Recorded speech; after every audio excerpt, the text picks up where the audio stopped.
All right, welcome everyone. I'm Lindsay Arnold-Sievers. I'm the Community Engagement and External Support Coordinator for the Missouri State University Libraries.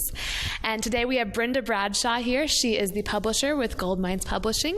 And we thought we'd kind of just have a conversation, pretty casual. I'll ask you some questions and we'll also have a chance to take questions from the audience. And so the first question I want to ask you is, how did you get into publishing? That's a great question. In about 1999, I started Goldminds Publishing, and it was a joint venture with my brother, Stephen, and I really wanted to be the next Carson DeLosa. I don't know if anyone knows who that is, but it's a teacher materials publishing company, and I wanted to publish curriculum, and I had gotten this idea from one of my professors at UMKC in Kansas City, because he had done worked on a lot of textbooks and testing materials and whatnot, and we worked with Prentice Hall and other publishers to produce those. And I learned how to do it. I learned the types of software and everything you needed to make them, and I really liked the graphic design aspects. And also, being a teacher, I felt like I had a little bit of insight into what kinds of things teachers need. So that's where it all started. And then I taught as a teacher for quite a number of years, and then I taught at Missouri State for several years training teachers. And my brother just kind of ran the show. I just helped edit and things like that. And then he ended up developing it into more of a fiction. When smaller presses got access to the market, in a little bit easier way. You didn't have to be Big Five to get large amounts of books out there and in distribution. And so it made it easier for us. The timing was right for us to have a small press and publish anything we wanted, really. So, and then all of the printer distributors like Ingram Lightning Source opened up their doors to smaller presses, and now you can even be a self-published and have an account with Ingram Lightning Source. So that's pretty extraordinary because they're the largest distributor in the world. And so, again, the timing was right. When I had kids and decided to spend a little bit more time with them, I decided to help my brother a little bit more, and he decided to take a break, so he stepped down, and then I took over, and with my background, I wanted to develop the children's line a lot more and develop curriculum, so that's kind of where we are now. So why should we write books? Why not just publish a blog, put it on Facebook? What is the value of writing for you? I think you mentioned writing blogs and all of that. I think all of it is important. I think that a lot of my authors that I publish also have blogs. They also write articles for magazines and online journals, those kinds of things. They also write for magazines. I think all of it is important. I think the reason that I write is because I feel like I have a message that I want to convey, I guess, or share.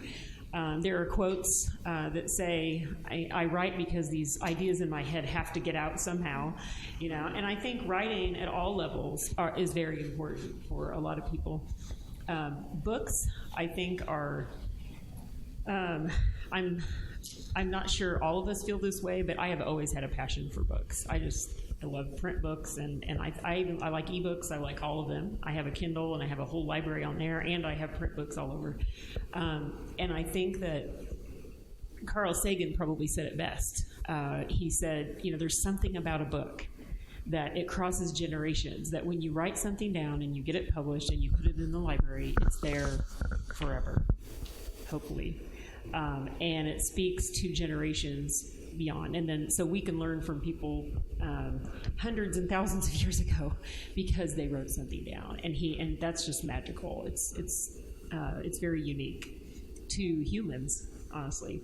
So not to get too deep, but I do think that is why, honestly. I think underneath it all, I think we all want to speak to future generations. And so a lot of my authors, when asked that question, will say that they have a story that they want to pass down to their grandchildren, even their children and their grandchildren, but yet that story can resonate with so many people that they end up going beyond that. And that's where I think publishers can help, extend their reach. I don't think we should write for money. Because there's not much money in it. And I think anyone who's done this knows that the royalty checks are usually pretty disappointing for a lot of people. But I do think that it's rewarding anyway. I haven't met an author who said, I wouldn't do it, I'm not going to do this anymore because I don't make any money. I think we keep doing it because it's a passion that we have, and it's a way to communicate with others. So I think having a message, knowing that it's an important message to get out is very important. There's also, I publish a lot of books that are just for fun, so I don't mean that you have to have some really, answer to the world's problems in your book, but I do think that entertainment, all of those reasons are very valid. So what topics, types of writing, and formats are publishers looking for? Everything. There's never been a better time to submit articles to different places online. Like, I'm going to just throw out one that takes thousands every month, and that's like Huffington Post. I don't know if you've heard this, and it's just one avenue. There's many, but they take thousands and thousands of articles every month, and they publish a lot of them. They don't pay, though. So think about that before you submit to them. But they're published worldwide, and they have great distribution. They have a lot of social media followers, and that's just one example. There's so many different ones. But there's, having a blog, if you can get a lot of followers, if you have content that's engaging to different people, you have to find your audience. And that will dictate your format for publishing. If your audience reads books largely, I know that my brother really enjoys Westerns. And he said when you go to Western conferences or activities, it's mostly older people. And he said, we need to keep publishing for them, because a lot of publishing companies have really pared down how many Westerns that they publish, but he thinks it's a dying breed of writing. So he started doing what he called New West, which are stories about the West and how that culture has influenced the current generation. So they're newer stories set in modern day, but they have a Western flair in them. So that's just an example of how there's still a need for all different types of writing, and you have to find your population and determine what avenue or what format reaches that population. Great. So let's dive a little bit into submitting your work to a publisher. Okay. First question, do authors need an agent? That's always, that's asked a lot. It depends on what type of writing you're doing and where you want to publish it. In academia, obviously, we very rarely ever have an agent for that. The number one reason to have an agent is if you want to get published by the big 5 publishers. If you know who those are, Penguin Random House, Macmillan, Simon & Schuster, Hachette, there's one more. I don't remember which one I'm forgetting. But you will probably have to have an agent to get in the door there. It's very difficult. There are also a lot of small presses that will not take submissions except through an agent. However, if you self-publish, obviously, and the stigma is crumbling, by the way, for self-publishing, so don't be afraid to do that if you have the skill set from beginning to end. You obviously do not have to have an agent for that. If you do get an agent and you do try to self-publish, usually they will set you up instead with someone to help you market, more like a publicist than an agent. But if you talk to an agent, that's what they'll recommend, usually. But in between the big 5 and self-publishing, you have all these thousands and thousands of small presses all over the world, and they are very flexible. They will work with an agent or not work with an agent. And agents like small presses. They're usually very easy to work with, but agents will go to bat for you to get the most money out of your book, the best deal. And so there are good things that could come out of having an agent. If you, let's say you do get a Big 5 contract, you probably will be more likely to get a large advance on your book if you do that. However, with small presses, it depends. You might get one, you might not get one, and it might be smaller, but an agent will be better at getting that for you than you trying yourself. So, does that answer your question? It does, thank you. One question I know we've received here at the library before, should I subscribe to a writer's market? There are a lot of different services like that out there, and my rule of thumb is if it works, do it. What is it, about $5 a month or something to subscribe to Writer's Market? They have a lot of wonderful resources, and I think if this is new for you, it will give you a structure. It will help you learn the industry. It will get you connected with other authors and help you connect with publishers and agents. Not a bad idea in the beginning. I think after a while, when the information starts repeating itself and you feel like you have a handle on the market, you probably don't have to do that anymore. But that's what they're designed for as well. So, and if you have an agent, they will be very thoroughly versed in everything that's on Writer's Market. But I do kind of recommend it for beginning authors that are just trying to figure out who should publish this and all of that. They give you formats for query letters and things like that. So it's handy. Okay. Can you talk a little bit about the different types of options that are available for publishing different types of work? Okay. Well, if you have, what you might want to consider, let's just talk about books for a minute. If you have a book, you want to look at the mission statement of different publishers because they usually take only certain types of books. So look at that very carefully. And at Goldminds, we have a certain, type of book. We don't take anything rated R. So I don't generally do romance. I do have one romance book I took, and it was an anthology by a bunch of local authors, and it's pretty clean, and it's pretty charming. So my brother took that actually kind of before me, but I thought it was nice to promote our local authors. So look at that. And another thing we do at Goldminds is each author has to sponsor a charity. And I do not require them to give money out of their books or anything like that. I let it fall on them what they want to do, but several of my authors do that. One reason they do that is because sometimes they write about a controversial issue that they don't want to make money off of. So they want to give all of their profits to a charity, and it makes them more credible with others.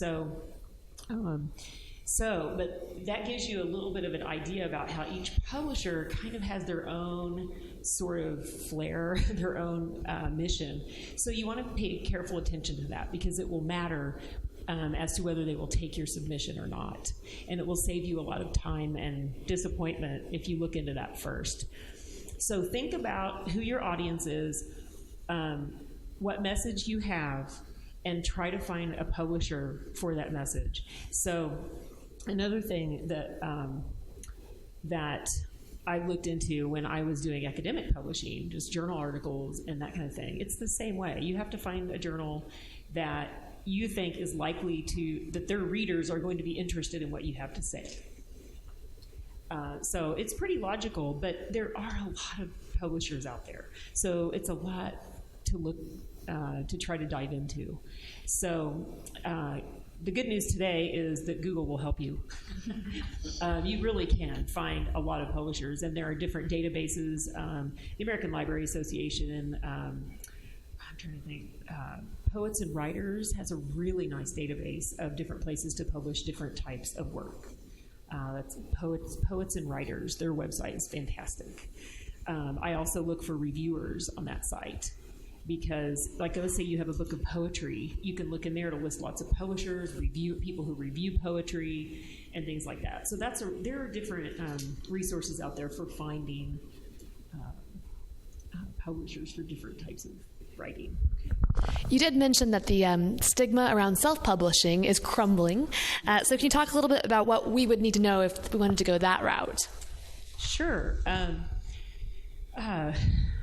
For many years, there's been a stigma on self-publishing, and the reason it's there is partly because of bad press from the big publishers, and a lot of there is a little bit of a threat there because since Amazon opened up their shelf space to anyone with Create Space, and also Barnes & Noble with iUniverse and the self-publishing platforms, there's a little threat there because if you go in and you search for a self-published author, you'll find them just as quickly as you will Stephen King or Dan Brown or any other Big Five published person. So they had to be a little bit more creative. But what's happened in Big Five is they've started only taking people who already have a huge following. And so one thing that can happen is, and this happens every day at my office, I get submissions from people who have self-published a book and it failed. And usually the reason it failed is one of like 5 or 6 things. One, it doesn't have a clear message, that's poor writing, the book cover doesn't match the content because they just bought a Shutterstock image and threw it on there because it's something they liked. It doesn't necessarily propel the message.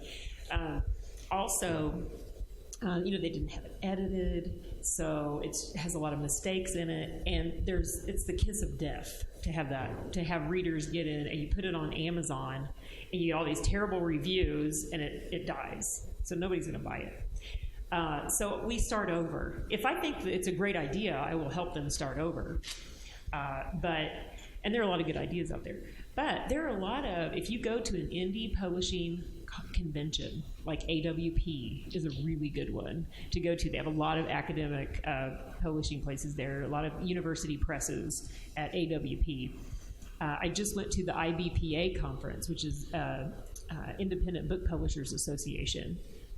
If you go to these places and you look at their displays of books, 10 years ago, they weren't as pretty as they are now.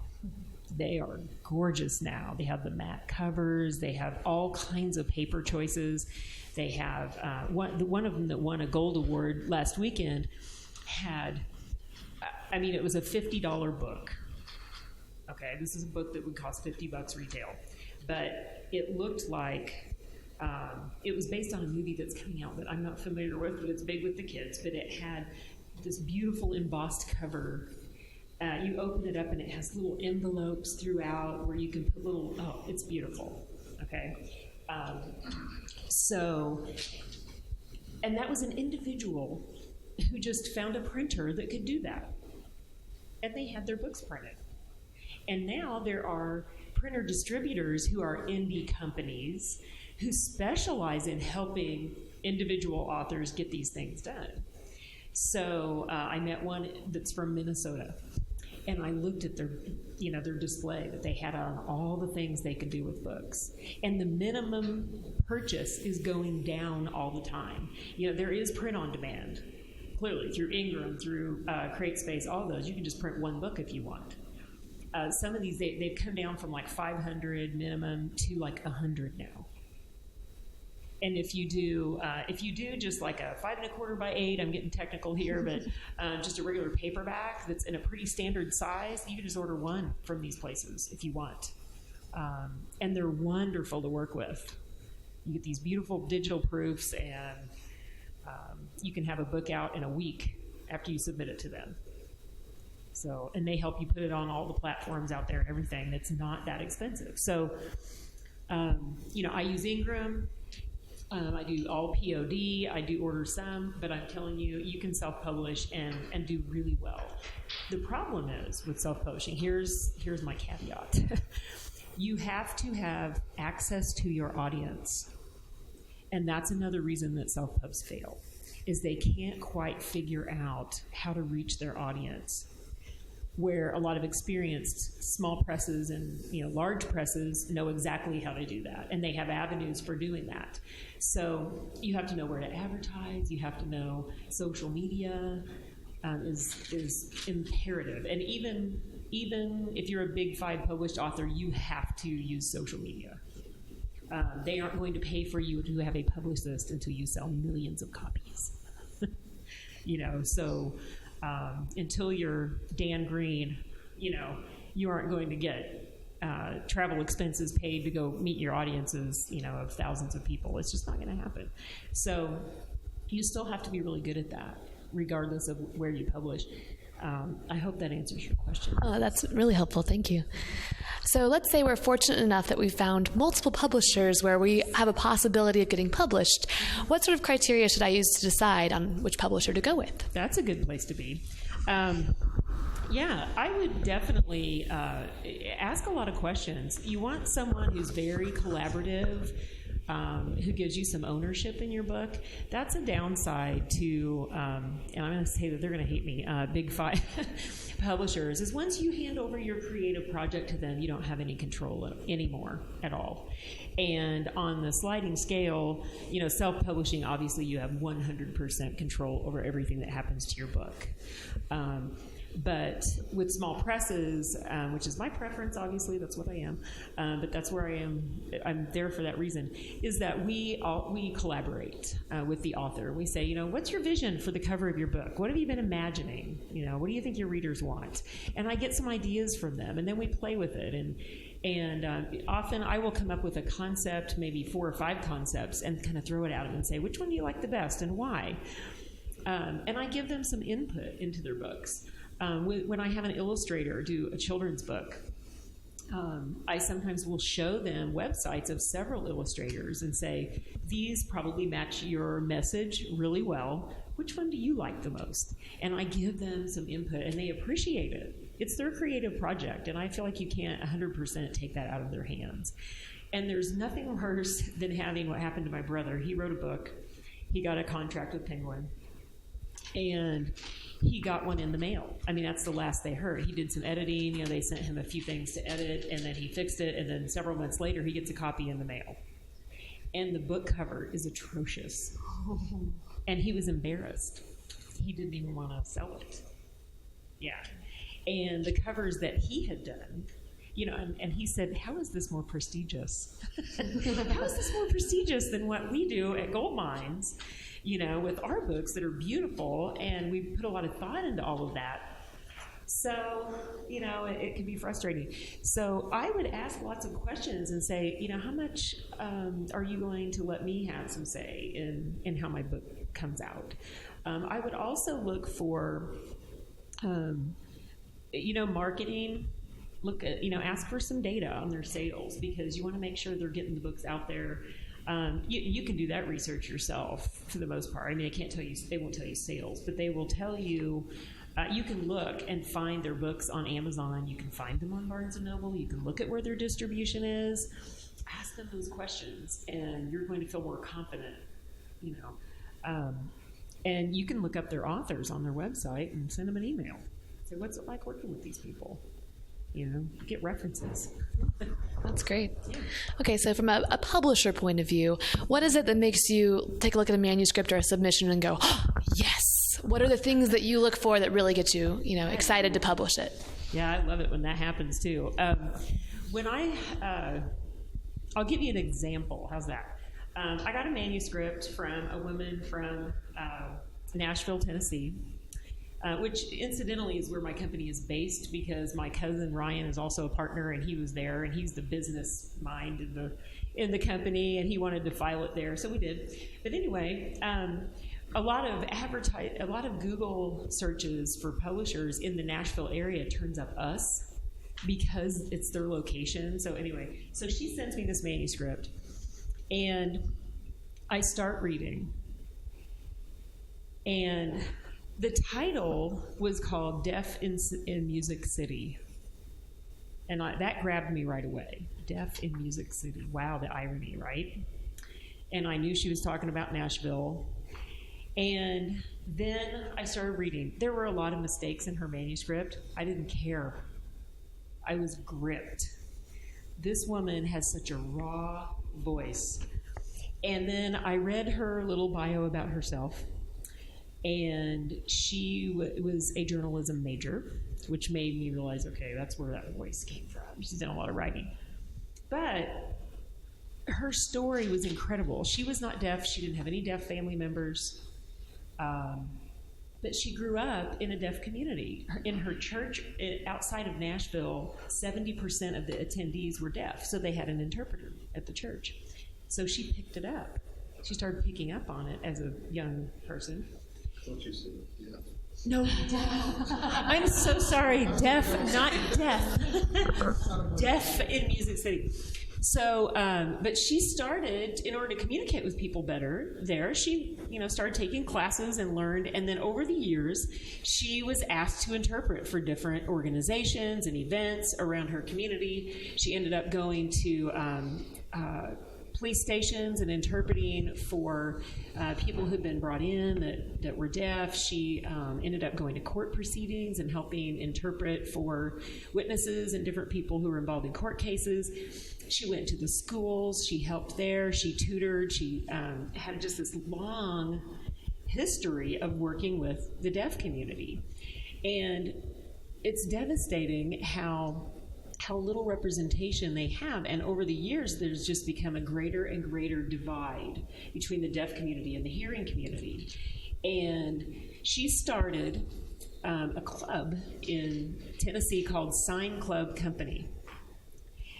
And so here I am, the more I'm reading, the more I'm liking her anyway. I mean, just think, wow, this lady's she's a very interesting person. She had already been on media, in the media. She'd been on all the morning shows around Tennessee in different communities. She was in the newspaper. I found her. All I did was Google her. Okay, and I found her. The downside was, didn't find her on Facebook, didn't find her on Twitter. I found Sign Club Co. on there. And Sign Club Company, it's a nonprofit, but they go to schools and they start sign clubs all over Tennessee. It's pretty popular. And then I found on Google that she was instrumental in passing legislation to protect deaf children in situations of abuse. That they get mandatory, if they come in and there's any sign that maybe they've been abused, they get mandatory interpreters. Can you believe we don't have that already? So, do you see why I said I'm taking this book? Okay, this is a book that has an important message. She's delivering it well. All I need is a proofreader, to get in there and really gut the thing. It was finished. I always like that. And she has an audience. She has a very clear audience. She knows who it is. And, she had her launch 2 weeks ago in Nashville. And unbelievable. She got one of the, someone from the news station to come and MC her launch. And I knew that she had that kind of access. Now, I'm not saying everyone has to have that. Most of my authors don't. But that's one that I didn't turn down. And her message in her book was brilliant. If she went nowhere with it, it would be different. I'd be disappointed. And I've had those too. Yes. In spite of this very lofty send-off of her at the very beginning, you said she had several mistakes. Yes. Well, one thing, we had to sort through some things. She had not, before she sent it to me, she had a lot of song lyrics in her book. And you can't do that without permissions, and she did not acquire those yet. But she owns the copyright to the book, to the material. So she has to obtain copyright permissions for that before I can do anything with it.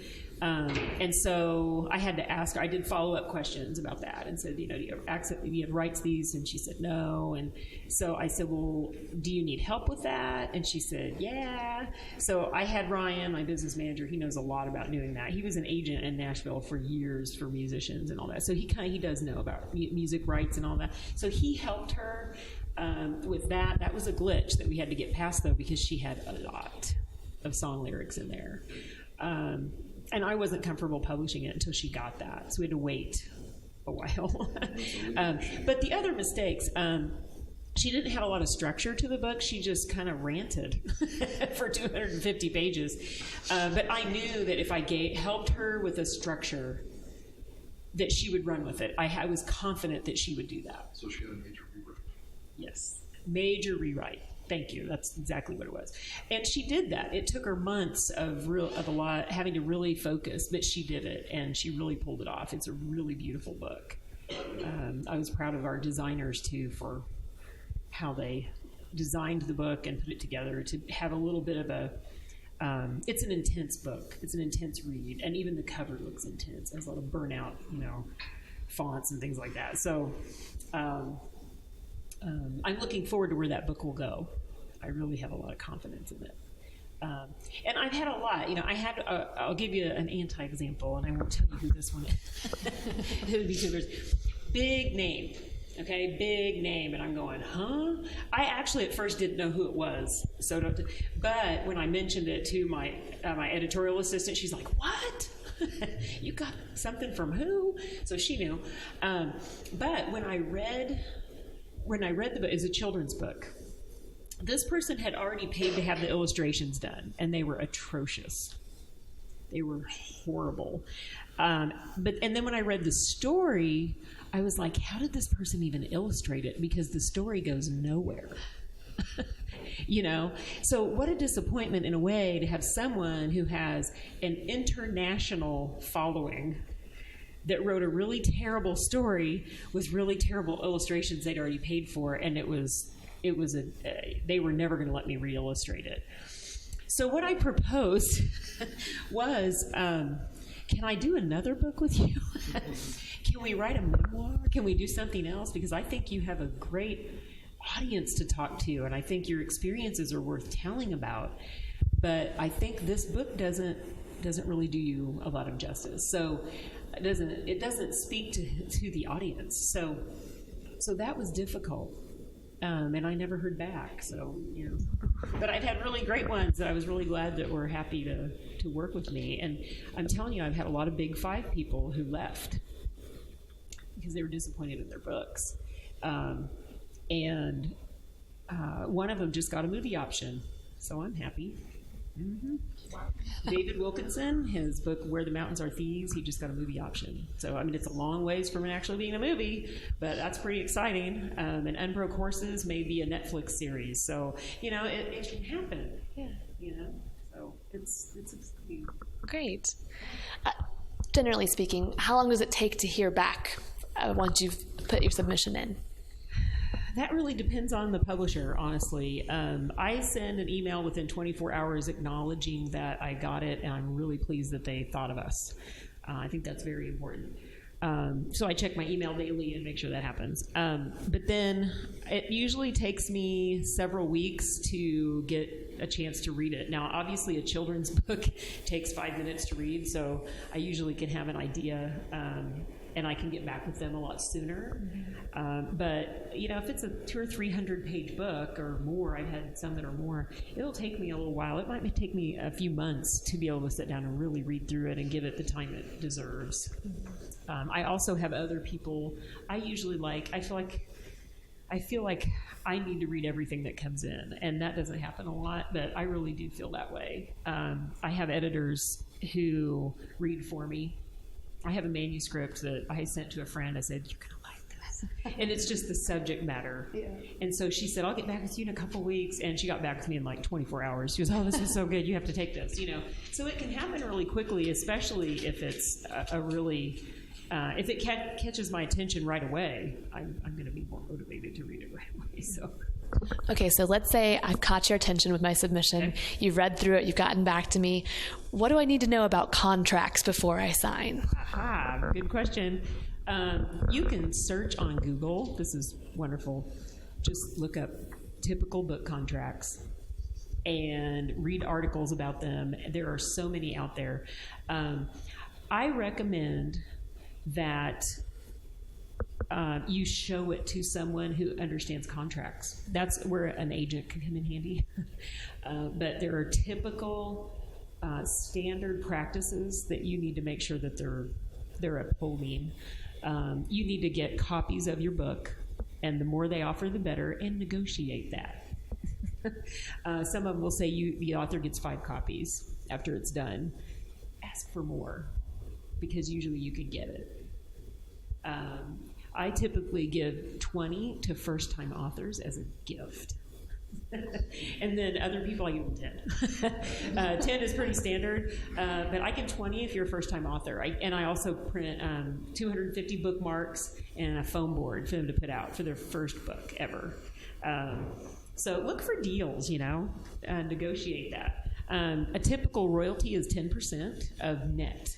So whatever the publisher makes off of that book, from wherever it's distributed, usually the author gets 10%, and that's pretty standard. If you have a lot of books out, though, already, you should ask for 15 and say, I already have an audience built up that'll buy this. It's guaranteed sales for you, so I feel like I should get more. So you can be assertive and ask for that.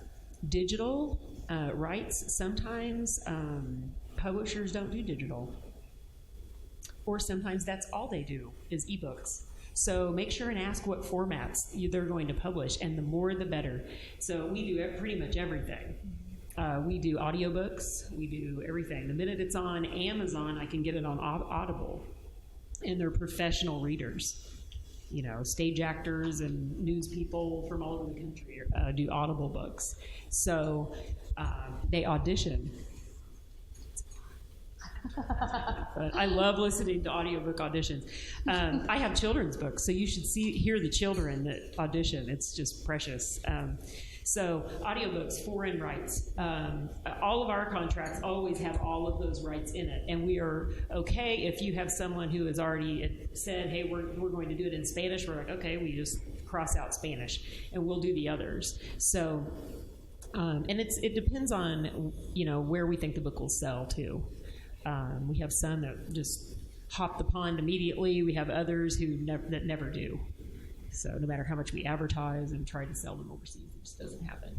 So that's probably the most important thing to look for, is that. And then how long they have to publish it.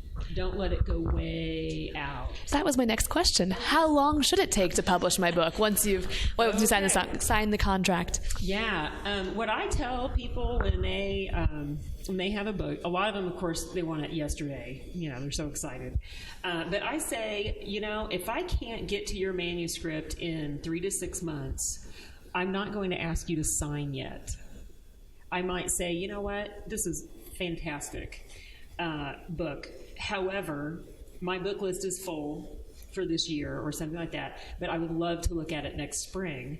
But I don't want to bind you into a contract if you find someone else that can do it sooner. And I have people that are like, wow, thank you, because usually it's just a turn down if they can't get to, they don't tell me why they're turning it down or why they won't sign. But usually within a year, you should have a book on the shelf because of the digital world we live in now. There's no reason it can't be out that quick. But typically the contracts say 2 years. So, but it never takes us that long. And that's because you get digital proofs and you can look at it and go, oh, this looks good, and approve it, and then it's out there. So artwork on children's books is what takes the longest. Right. But then a lot of them use digital art techniques now. So, they can just send me a PDF of their artwork when they're done with it. We don't have to wait for snail mail to send me these giant paintings anymore and then convert those to digital. We just don't have to do that anymore. So it doesn't take as long as it used to. I have one more two-part question, and then we'll open it up for Q&A from the audience. What does the publisher expect from me, and what should I expect from the publisher? Okay. I would say it kind of goes both ways on that. I think you should have a collaborative relationship. It should be very reciprocal, good communications. You should hear from them, within 24, 48 hours of your initial contact with them, or when they have you have questions. That's a good litmus test right there. Also, I do kind of test out the authors to see how much they're going to micromanage the project. Because I have had some that really do kind of drive me crazy. They aren't very patient, honestly. And so I'll say, what I try to do to circumvent that is I try to give them a schedule right off the bat. So as soon as they sign the contract, I say, okay, the first step is to get you on our website. I would like to introduce you to our audience, our readers. I'd like to, so can you send me a pic and a bio? That gets them on the run. They love it. They're engaged when I can give them something to do. So I keep them busy. And I'll say, I have an author that I signed on this week, and he's just like, okay, well, here's my manuscript, and when will I hear back? And because he already submitted the manuscript, but he sent me more of it. It was anyway, he rewrote and did some work on it. And I said, well, I have 2 books that I need to get out in the next 2 months. And I said, it will probably be sooner, but I can't guarantee you. And then in May, I'm going to be at BookCon for a week. I probably won't be doing anything that week because I'll be exhausted and focused, on what I need to get accomplished there. So I said, it probably will be mid-May to late May at the soonest before I can really start giving it the attention it deserves. I said, in the meantime, though, if you would like to send me your pic and bio, if you can start thinking about, because this person has a really nice following already, start thinking about how we might add new content, because this is a second edition of an already published book that did really well, but it was published in 2010. So he's ready to give it new life. And I said, start thinking about new content, because we're going to want to put that on the new edition cover. We're going to want to do this. And so immediately, within 30 minutes, seriously, he emails me back. And he says, okay, I've thought of what I want to do for new content. I'm like, you are really on the ball. I really like you. But he's so motivated, and I like that. But I know that I'm going to have to keep him entertained. He's like that child in the classroom that's always sitting there saying, what can I do next? What can I do next? So, and I'm used to that, right? So I have to, I test them out. But what I noticed about him is he's kind, and he's easygoing. He's very polite. So I'm okay with it. But I've had some who don't talk to me except through their agent. And I'm like, why won't this person just talk to me? I'm not going to try to rip them off. So, but they don't get a sense. They don't trust their publisher, and so I don't usually work with people who won't talk to me without their agent, because I don't know what they're suspicious of if they can't talk to me. So that would be the other end of it. Mm-hmm. I have authors who.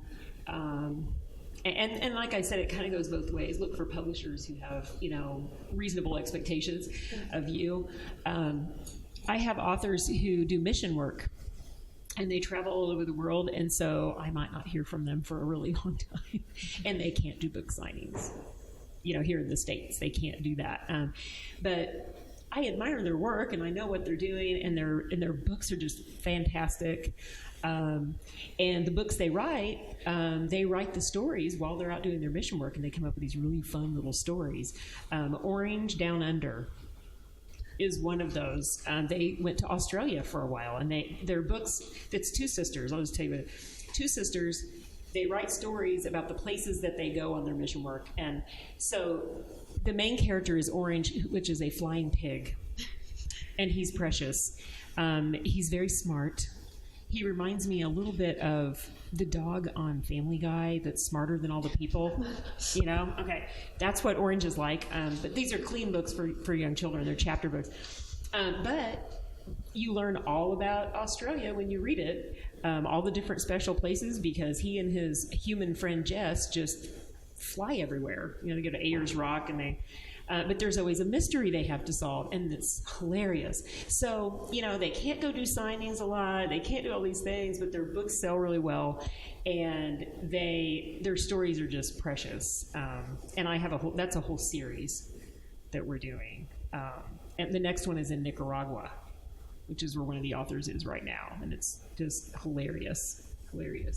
So anyway, but I think the reciprocity, make sure that you are comfortable with the publisher, and make sure that they publish what you books that are for your audience. Mm-hmm. Those are all things you should look for. And then, of course, personally in the publisher, you just want them to be someone that you think you're going to get along with, because it's kind of a marriage. kind of a marriage for a while. Okay, great. Are there any questions from the audience?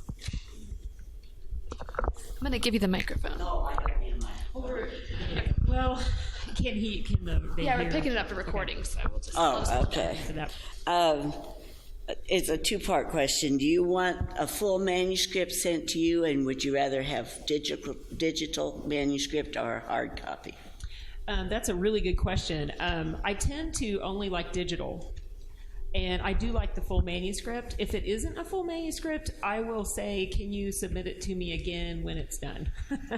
Because there are a lot of unfinished books, and I definitely won't contract anything that's not done. So unless the person has finished a lot of books before and I kind of feel confident that they'll finish it, that I haven't yet. Usually they're finished. On our website, we have a submission form that you fill out. And so the directions are there, and then you just fill out an online form, and there's a place for you to upload your manuscript. So it's pretty easy. We try to, and digital is much better.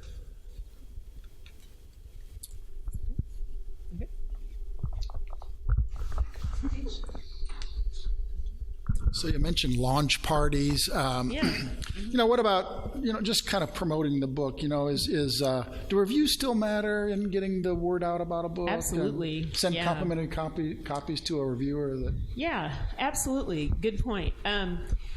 Okay, so if you want to get reviewed by like the Library Journal and some of the Publishers Weekly has gotten really friendly with small press and self-published. They actually have a review platform now. They also want digital now. They do not want printed galleys to review. You do not have to send it to them 3 months ahead of time before publication. You can send it to them after it's published, and they will do it. American Library Association will not do that. You still have to send them a print galley, like 5 copies of a print galley, and snail mail, and you have to send it to them so that they can get the review done within 3 months of publication. Which is kind of frustrating because obviously you'd like to have that review. One thing that has happened, and this is, I think the self-publishing sort of revolution is what brought this, made this happen. And that is everyday reviews on Amazon mean as much to a buyer, a reader, as a fancy schmancy review by professional reviewer. And that's true. I mean, you think about it. What do you do? If you go on Amazon and you buy a book and you look at the reviews, do you care more what the New York Times says or what the hundreds of people who bought the book say about it? I think the audience for the book, those readers or those reviews matter more than a professional review. I use Midwest Book Review a lot because they have a lot of reviewers. They tend to specialize in the books that they review, so they know a lot about the audience. I like them a lot. And they do digital. You don't have to send them a copy of the book. I usually send them a press release with a digital image of the entire book cover. So, back, spine, front, along with, a bio of the author, the synopsis. I tell them a little bit about how the book came to be. So I write them a really nice letter, and it's hard to get turned down when you do that. And then attach the manuscript and say, would you be kind enough to review this? There are paid reviewers. Kirkus will charge you $450, $500 and not even guarantee they'll review it.